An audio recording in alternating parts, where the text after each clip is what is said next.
Thanks for coming, guys. Appreciate it. Girls, thank you for coming. 7 months into it, and started January 12th, and it's been a fast-paced 7 months. I got to tell you, we have been as a staff from California to Europe recruiting. This is the hardest we've recruited ever, and I think we've probably been to 25 states recruiting. So we're working hard. We had a really good spring. One of the things that, as you guys probably know, we've got to change a lot of things around here as far as Mississippi State Bulldog volleyball is concerned. So we worked hard on that in the spring. Our players came in early July. All the players were here for the second session.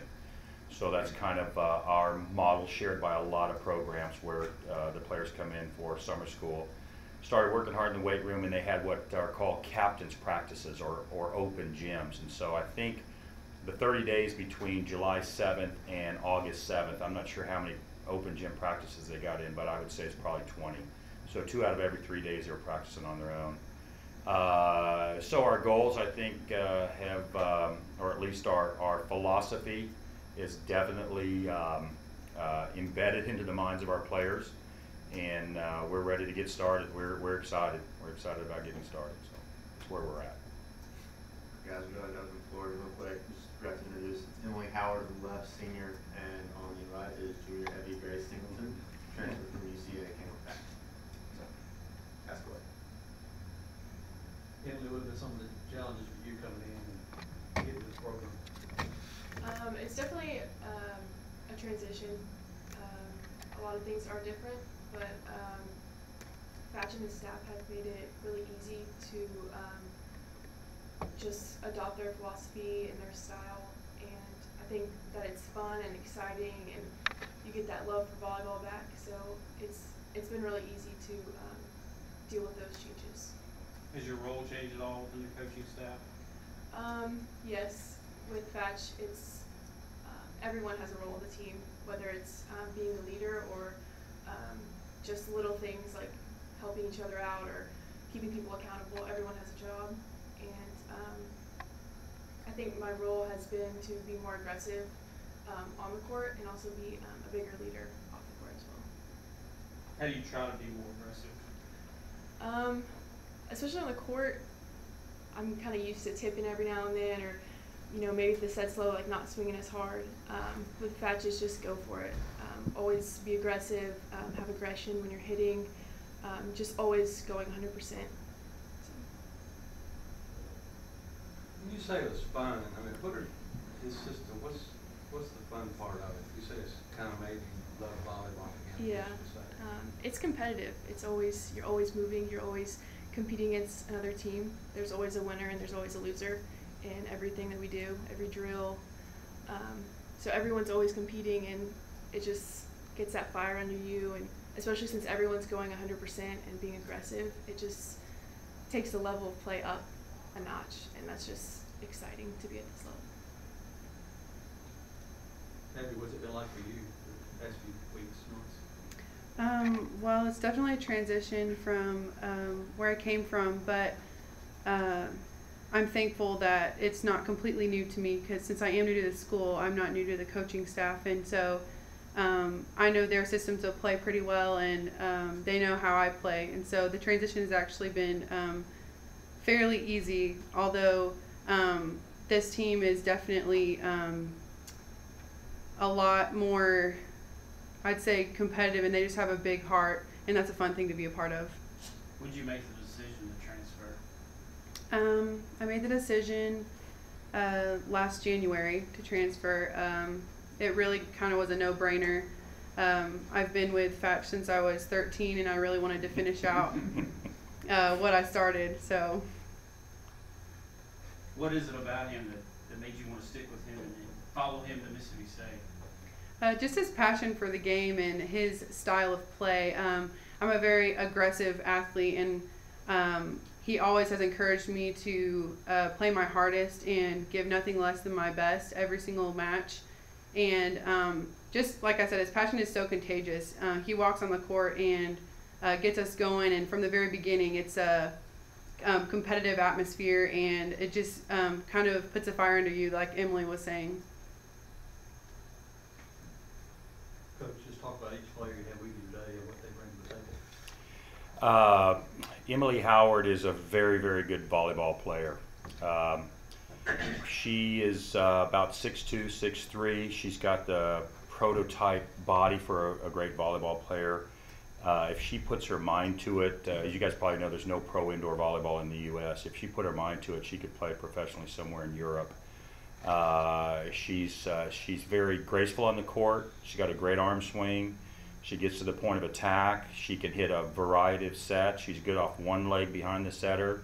She's good off one leg in front of the setter. I really think that I got a sneaking suspicion this is going to be her best year by far.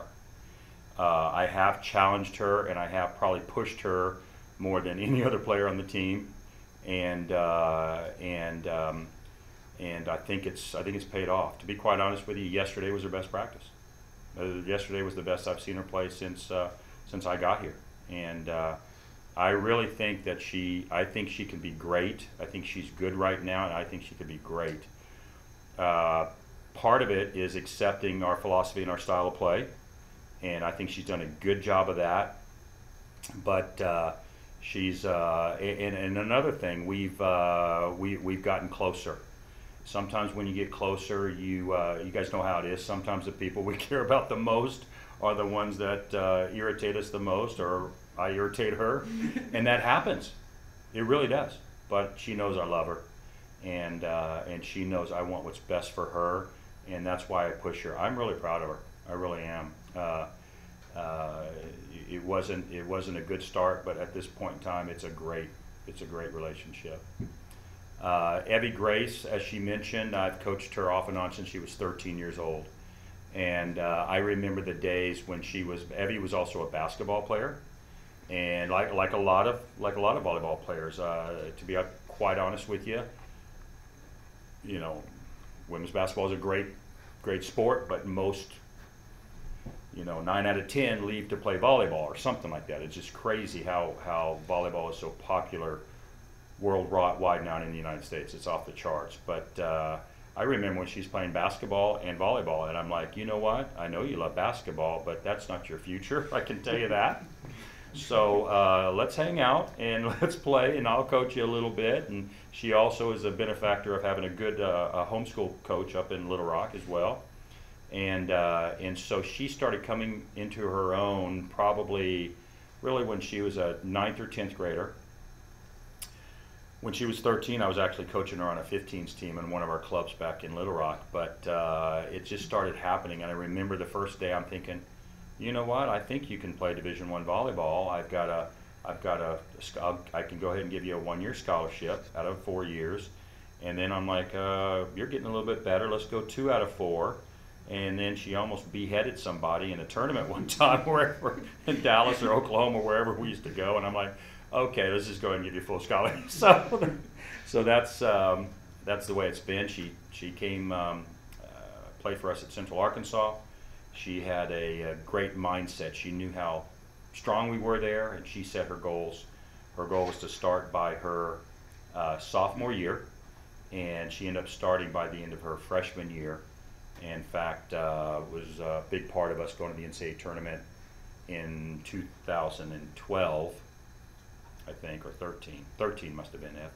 2013 as a freshman was ESPN Player of the Game in the conference championship match. And she's played against big competition. She's played against Penn State. She's played against Oklahoma. She's played against Purdue.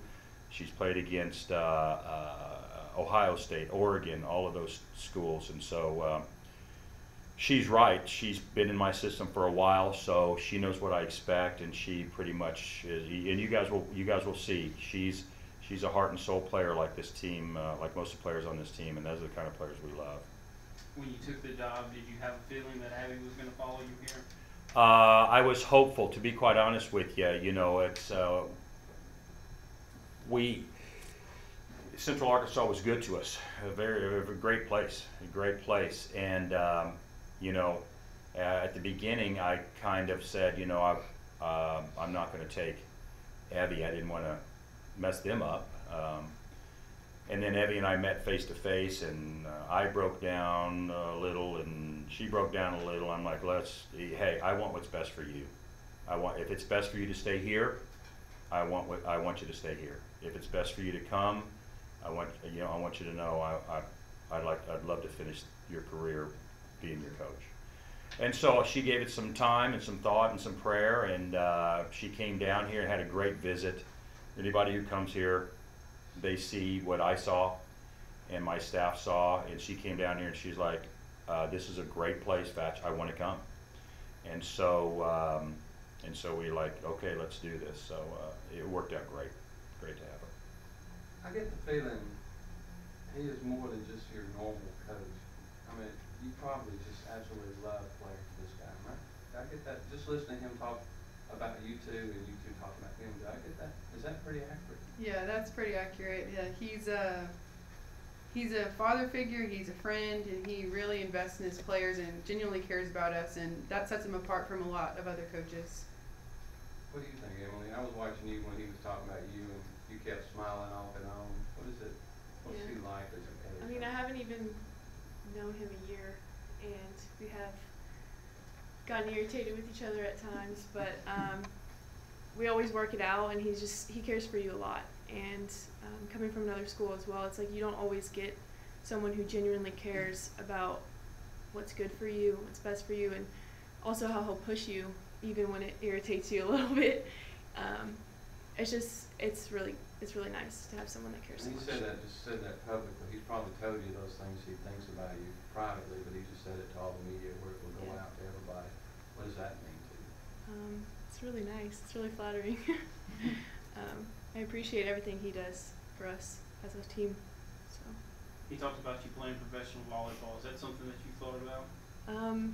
Yes, I've thought about it off and on. Sometimes I think it's kind of scary to go to a country you've never been to or stuff like that, but there's a lot of opportunities, and my body's still holding out for a couple more years, hopefully, so it could be a possibility. Knowing it's your last year, is that really pushing you this last year to get your body right, to be able to have the opportunity to go play professional volleyball? Right now, I think my biggest goal is I want to go out with a bang. I want to go to the NCAA tournament. That's my biggest focus right now. Coach, how big a factor is it for you to have a player like Amy that has been used to it? Does she kind of work as maybe the middleman whenever you're trying to implement something? That's a pretty good description. Yeah, she, the players know that we've been together a long time, and all of the players are part of my family, to be honest with you, and they know that she knows, how I operate and how I tick, and she can convey to the team. She goes, I can tell you guys during those open gyms, hey, this isn't how Fatch would like it. My nickname is Fatch Mo, guys, by the way, so that's what they call me, Coach Fatch. She said she used to call me Coach Mac. But so anyway, she's the one. She's kind of I've been in the system. I know how he likes this. I know what he wants. So she's kind of been the go-between. So she does a good job at that. What's that been like for you, Abby, kind of being the new person in a new program, but knowing the coach? What has that been like? At first, I was really careful because I wanted to respect the position of the seniors and the other juniors and really the rest of the team. When I came in, I didn't want to be the person that people disliked because they felt like I was a know-it-all or something. And so at first I was really careful, but these girls want to get better so bad, and they just have that drive and passion for the game that pretty soon after I got here, I recognized that every single person helps each other out on the court. And so as time went on, if something wasn't, like he would want it or something, I might say something every now and then. But for the most part, especially when he wasn't allowed in the gym and we were having captain's practices, I was pretty careful about not stepping on toes and earning my position on the team before I really said much about, how he would like things. So. And Emily, how did the other upperclassmen receive, Abby when she came here? It was great. We love her. We were really excited to have her, and that she does know the drills. Like sometimes we'd say, okay, this is how we do it, and she's like, no, guys, we're supposed to do it this way, or this is how we keep score, something like that. And that helped us prepare for practices with Fatch. Because also we have to prepare those freshmen that don't know the drills at all. We have to get them ready to know what to do whenever practices start. So she helped a lot with that. It's nice. Coach, every team has an identity. Defensively, they may be athletic, maybe precision offensively, it may be power. What's the identity of this team right now for the year? Fast, aggressive, and fearless. We don't care who we play, and that's part of the mindset I'm trying to instill in them, that it doesn't matter. You know,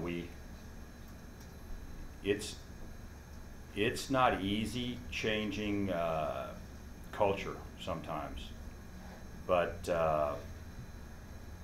sometimes when you let players know that if you're going 100 miles an hour and you screw up, I'm okay with that. It's when you don't go 100 miles an hour, you know, I'm all right with them making mistakes, because that's how we learn, how we get better. And so they need to be playing all out, every contact, every play, and there's freedom in that, because they know if they're going at that pace and they do make a mistake, that we're all right with it. So I would say those are the best way to describe us would be, we're going to be fast, we're going to be very, very aggressive, and if you stop us this play, good for you. Here we come again. We're coming right back at you. So Volleyball is such a mental sport. It's a game of runs. It's stopping that 3-0 run from going to 9-0. How do you feel like the mental capacity of this team? Is it coming around? You still got way to go, or is it kind of where you thought it would be? I think we still have a ways to go, and that's on us as coaches. You know, we've got to learn to close things out. And the next 8 or 9 days before the season starts, we're going to be working on doing that. By the way, we practice. They know what to do. They know what wins in crunch time, but we just got to practice it more. So that part's a work in progress. You talked about, you know, trying to teach them to be more aggressive, and Emily was talking about that as well. So what is the conversation like when you sit down with a player like Emily, with her, and you're trying to tell her what she needs to do? What are those conversations like? You know, sometimes we'll be in a mini game or something like that. I don't like to slow things down in practice, don't want to talk too much, but I'll pull her aside. We've got 3 middles, and they pretty much cycle through. Middles are jumping, and you know, that's probably the hardest working position on the team. They've got to be up and ready to go every time. So we cycle them out, and I'll bring Emily out, and I'm like, you know, hey, on that last one, you know, what prevented you from beating the crap out of that ball? And you know, she'll say, well, I probably should have, or whatever. So we have to identify those opportunities and like, hey, that was a ball I should have busted. And if it's not a ball, if it's a ball I should have busted and I didn't do it, what's going on in my mind? How do I change my mindset to you know, adopt that aggressive mentality? So we talk about that, you know, opportunities like that.